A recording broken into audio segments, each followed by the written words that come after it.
പിതാവിന്റെയും പുത്രന്റെയും പരിശുദ്ധാത്മാവിന്റെയും നാമത്തിൽ ആമേൻ. വന്യരായ വൈദിക സഹോദരരെ, സഹോദരന്മാരെ, ധനഹായിക്ക് ശേഷമുള്ള മൂന്നാം ഞായർ സന്തോഷത്തിൻ്റെ സദ്വാർത്ത എന്ന പരമ്പരയിലെ 14-ാമത്തെ എപ്പിസോഡിലേക്ക് ഏവരെയും സ്വാഗതം ചെയ്യുന്നു. നമുക്കാദ്യമായി സുവിശേഷം വായിക്കാം.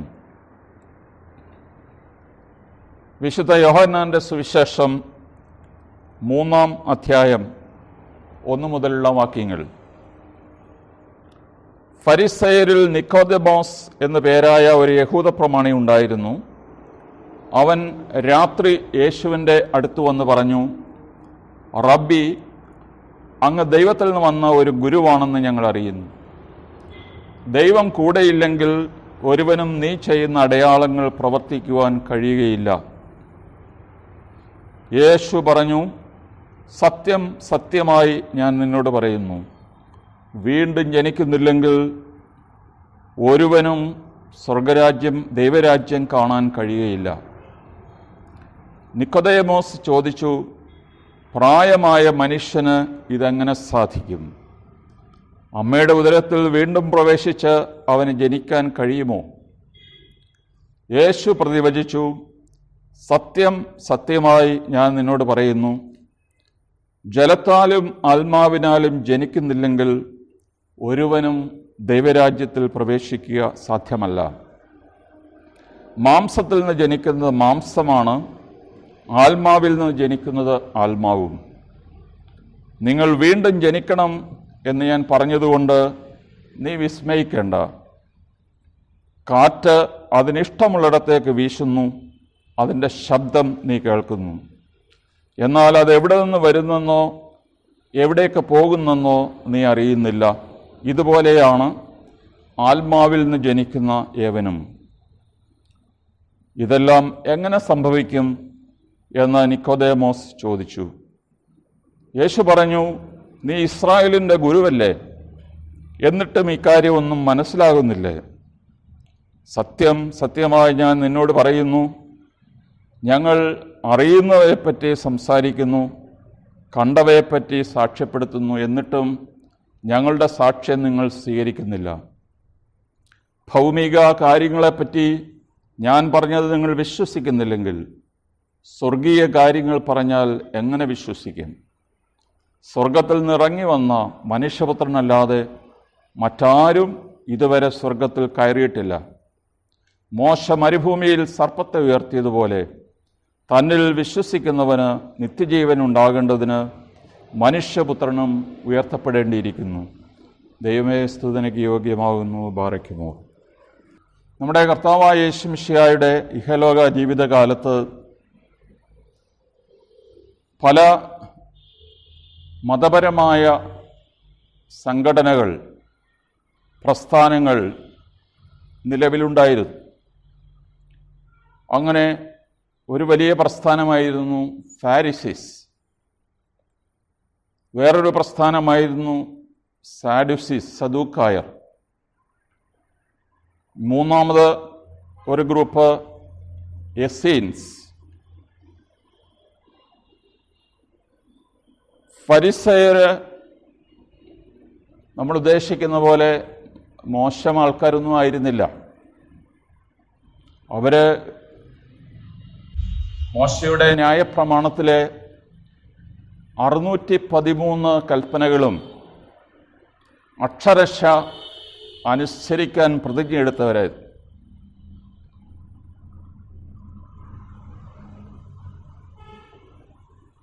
എൻ്റെ പഠനകാലത്ത് എനിക്ക് കിട്ടിയ ഒരു അസൈൻമെൻറ്റ് ഒരു ഫരിസൈക്ക് ഡോക്യുമെൻ്റായിരുന്ന പിർക്കെ അബോത്ത്.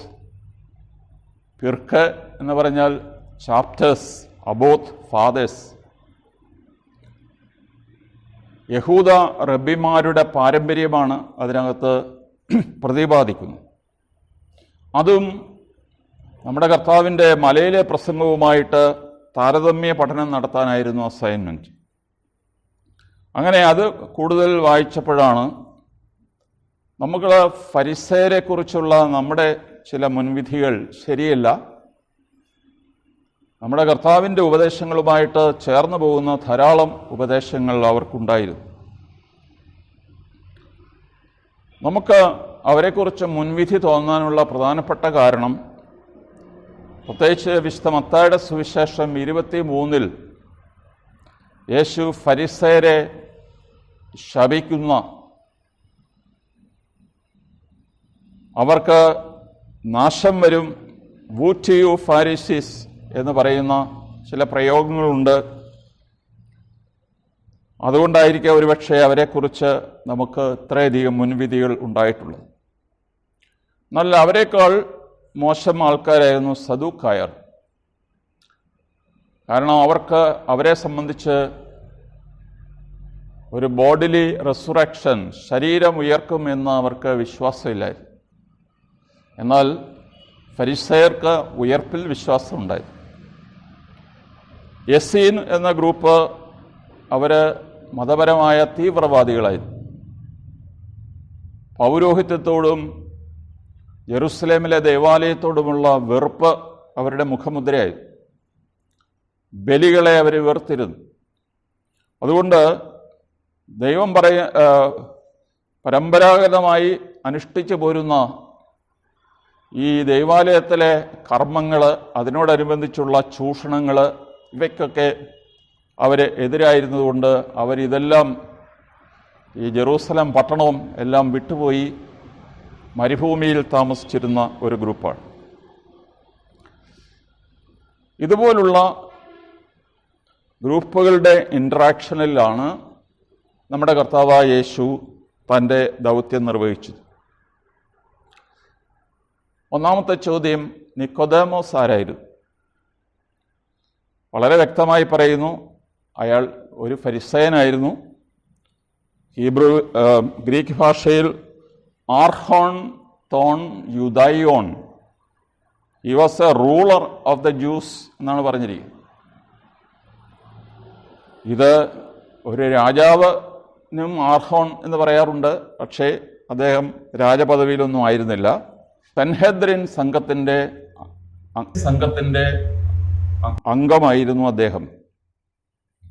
സൻഹെദ്രിൻ യഹൂദ സഭയെ സംബന്ധിച്ച് മതപരമായ വിഷയങ്ങളിൽ ഒരു സുപ്രീം കോടതിയായിരുന്നു. അതിനാൽ ഒരു സുപ്രീം കോടതിയിലെ ജഡ്ജിൻ്റെ പദവിയായിരുന്നു നിക്കോദേമസിനുണ്ടായിരുന്നു.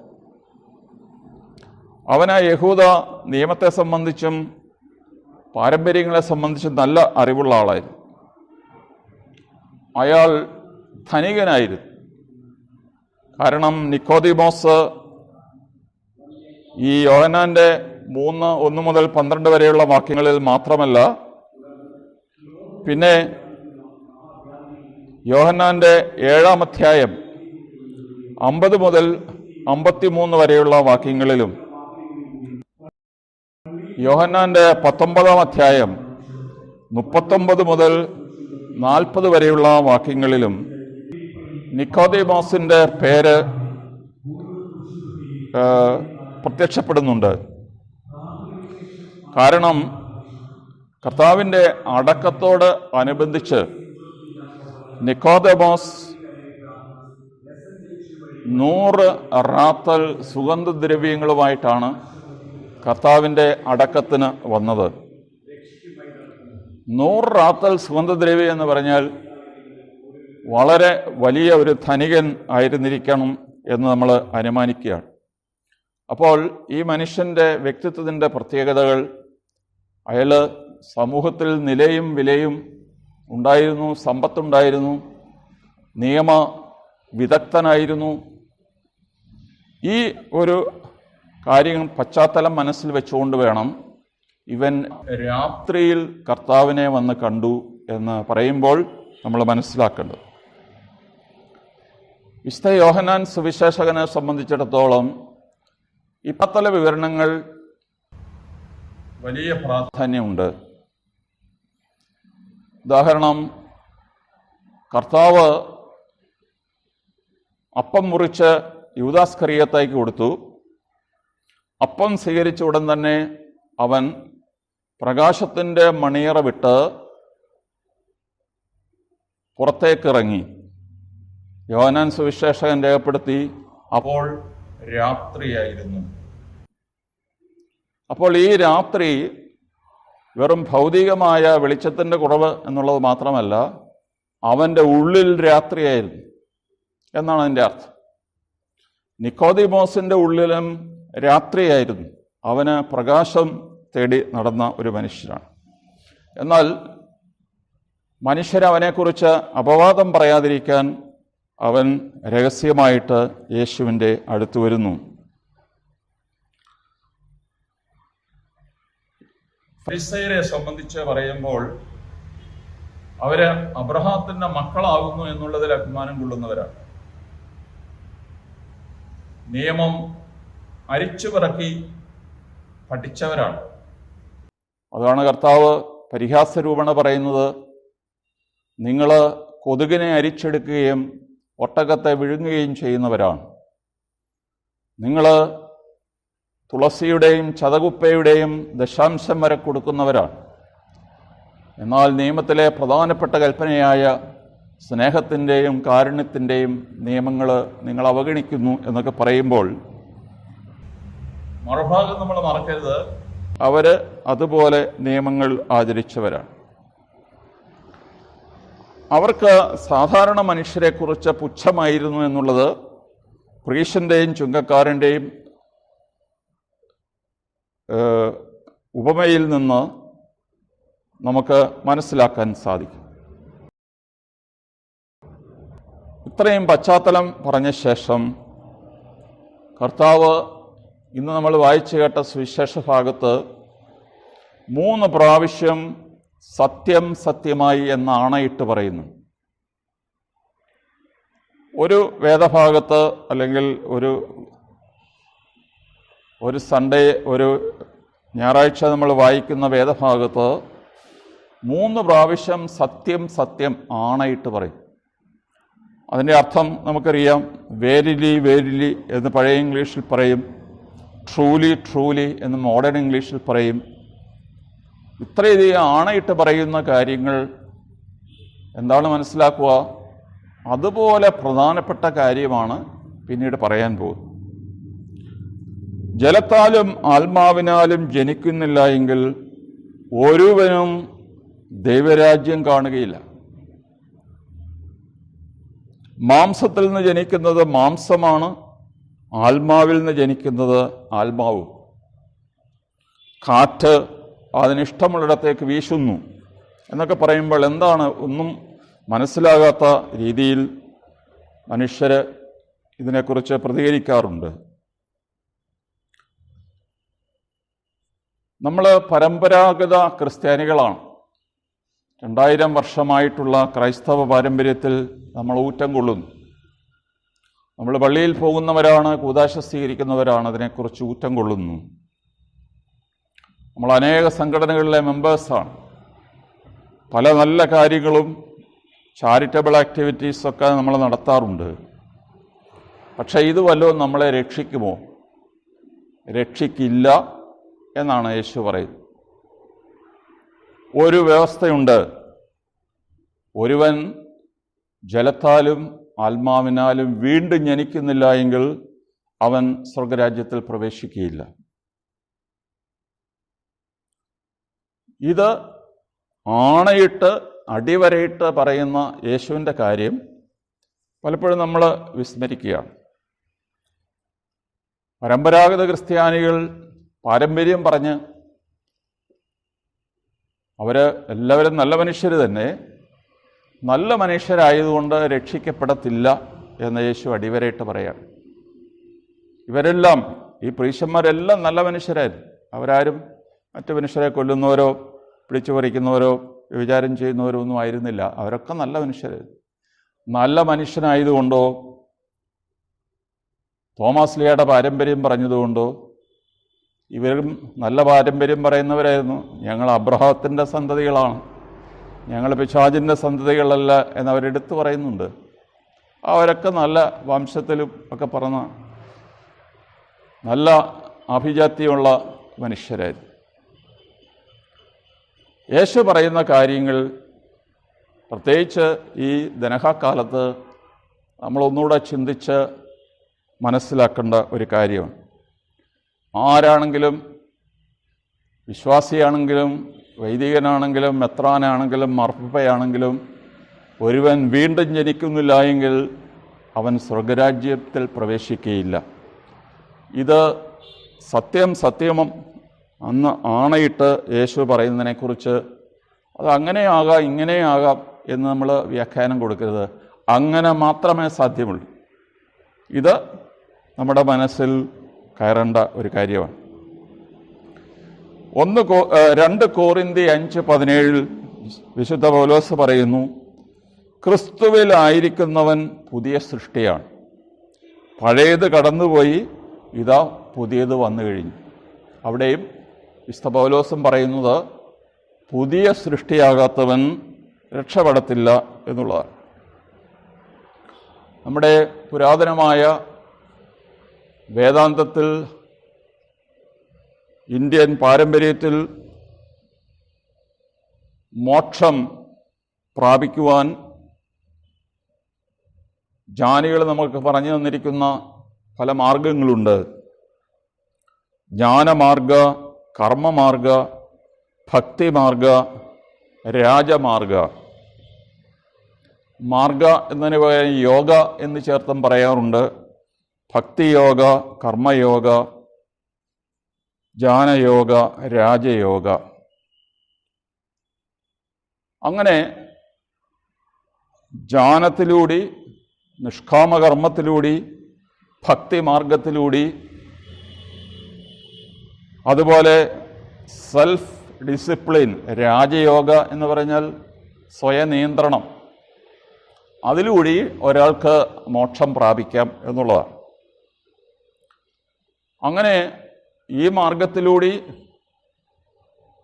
ഈ സംസാരമാകുന്ന ഈ ബന്ധനത്തിൽ നിന്ന് മാത്രമേ ഒരാൾ മോചിതനാകുകയുള്ളൂ. മോചിതനാകുന്നതാണ് മോക്ഷം പ്രാപിക്കുന്നത്. ഇത് നമ്മൾ എങ്ങനെ മനസ്സിലാക്കണം? വിശുദ്ധ മത്തായിയുടെ സുവിശേഷം 7-ാം അധ്യായം 17-18 വാക്യങ്ങൾ, നല്ല വൃക്ഷം നല്ല ഫലവും ചീത്ത വൃക്ഷം ചീത്ത ഫലങ്ങളും നൽകുന്നു. നല്ല വൃക്ഷത്തിന് ചീത്ത ഫലങ്ങളോ ചീത്ത വൃക്ഷത്തിന് നല്ല ഫലങ്ങളോ പുറപ്പെടുവിക്കാൻ സാധിക്കുകയില്ല. ഒരു ചീത്ത മരത്തിന് നന്നായിട്ട് ചുവട് കിളച്ച് ഇഷ്ടം പോലെ വളമിട്ട് ഇഷ്ടം പോലെ വെള്ളം കൊടുത്താൽ അതിൽ നല്ല ഫലങ്ങൾ കായ്ക്കുമോ? കായ്ക്കത്തില്ല.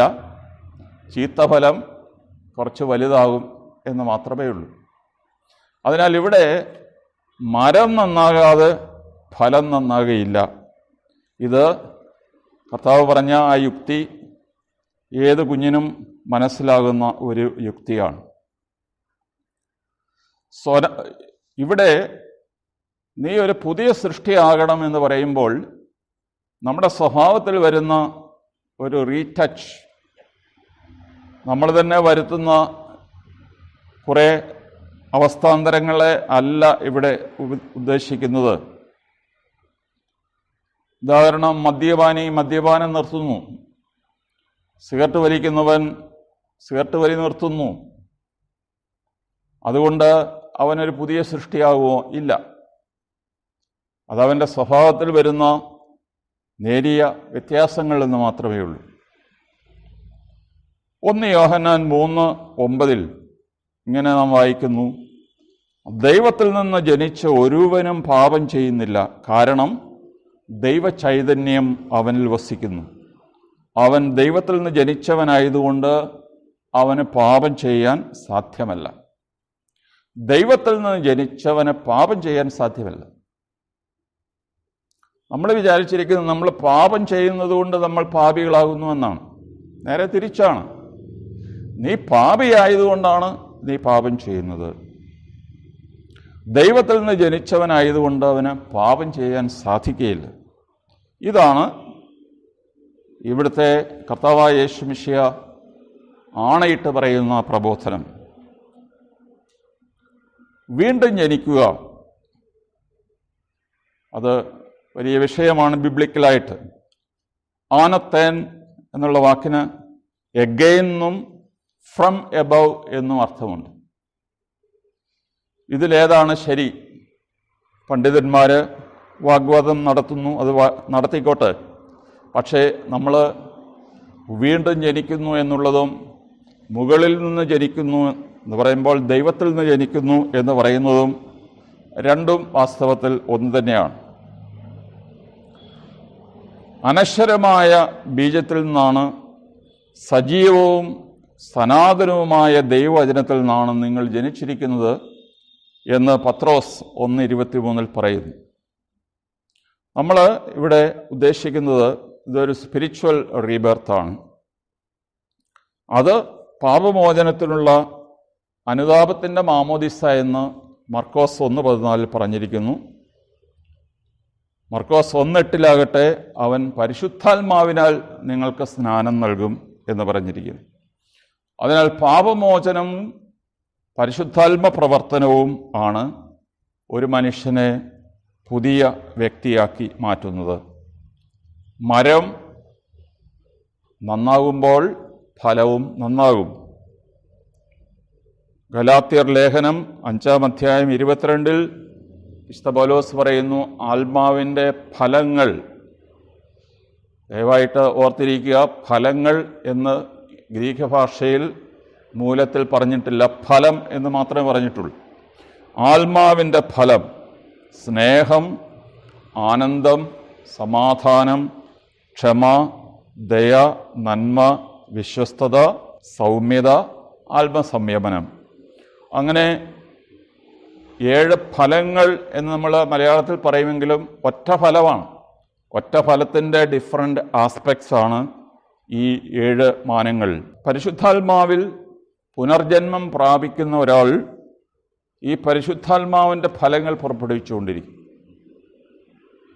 യേശു പറഞ്ഞു, കാറ്റ് എവിടെ നിന്ന് വരുന്നു എന്ന് നീ അറിയുന്നില്ല, എവിടേക്ക് പോകുന്നു അറിയുന്നില്ല. എന്നാൽ വൃക്ഷത്തലപ്പിൽ നോക്കിയാൽ നിങ്ങൾ ഏത് വശത്തേക്ക് വൃക്ഷത്തിൻ്റെ തലപ്പ് തിരിഞ്ഞിരിക്കുന്നുവോ ആ വശത്തേക്കാണ് കാറ്റെന്ന് നിങ്ങൾക്ക് മനസ്സിലാകും. കുളിർമ അനുഭവപ്പെടുന്നെങ്കിൽ നിങ്ങൾക്ക് കാറ്റ് ഇവിടെ ഉണ്ട് എന്ന് മനസ്സിലാകും. അതിനാൽ ഇത് മനസ്സിലാകാൻ പ്രയാസമില്ല. നിങ്ങൾ കാണുന്നില്ലെങ്കിലും ആത്മാവിൻ്റെ ഫലങ്ങൾ അത് വളരെ വ്യക്തമാണ്. എപ്പോഴാണ് ഒരാൾ ഒരു പൂർണ്ണ പുതിയ വ്യക്തിയാകുന്നത്?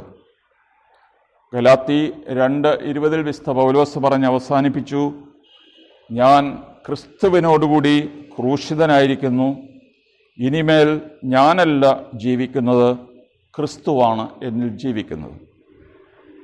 അതുകൊണ്ട് ആർക്കെങ്കിലും എന്നെങ്കിലും ഏതെങ്കിലും സമയത്ത് ഞാനല്ല ജീവിക്കുന്നത്, എന്നിൽ ക്രിസ്തുവാണ് ജീവിക്കുന്നത് എന്ന് പറയുന്ന നേരത്താണ് ഒരാൾ പുതിയ സൃഷ്ടിയായി രൂപാന്തരപ്പെടുന്നത്.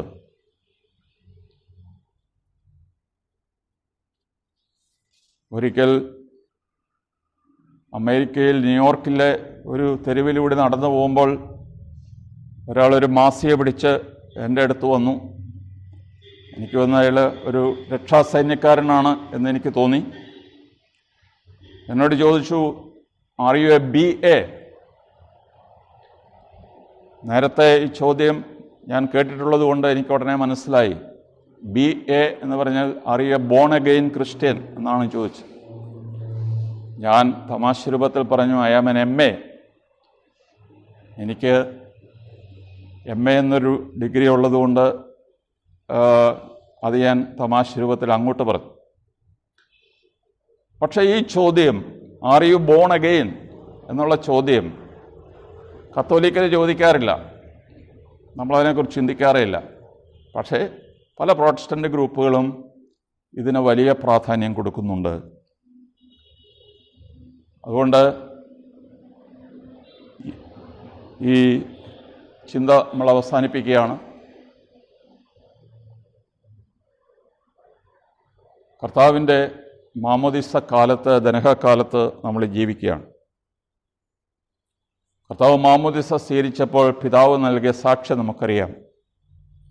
ഇവൻ എൻ്റെ പ്രിയപുത്രൻ, ഇവനിൽ ഞാൻ പ്രസാദിച്ചിരിക്കുന്നു. കർത്താവ് പുത്രനിൽ നമ്മളെ പുത്രരാക്കിയവരാണ്. അല്ലെങ്കിൽ പുത്രനിലൂടെ നമ്മളെ അഡോപ്റ്റഡ് സൺസ് ആൻഡ് ഡോട്ടേഴ്സായിട്ട് തിരഞ്ഞെടുത്തതാണ്. പുത്രനിൽ പുത്രരായവരിലും പിതാവ് പ്രസാദിക്കണം. പിതാവിൻ്റെ ഒരു സർട്ടിഫിക്കേഷൻ ആവശ്യമാണ്. നിന്നിൽ ഞാൻ പ്രസാദിച്ചിരിക്കും. എപ്പോഴാണ് പിതാവ് നമ്മൾ പ്രസാദിക്കുക? നമ്മൾ യേശുവിൻ്റെ രൂപത്തിൽ ആകുമ്പോൾ. നിങ്ങളുടെ വലിയ ശ്രദ്ധയ്ക്ക് ഞാൻ നന്ദി പറയുന്നു. നമുക്ക് പ്രത്യേകിച്ച് ഈ ദനഹക്കാലത്ത് സഭയുടെ പ്രേക്ഷിത പ്രവർത്തനങ്ങൾക്കായി പ്രത്യേകമായി പ്രാർത്ഥിക്കാം.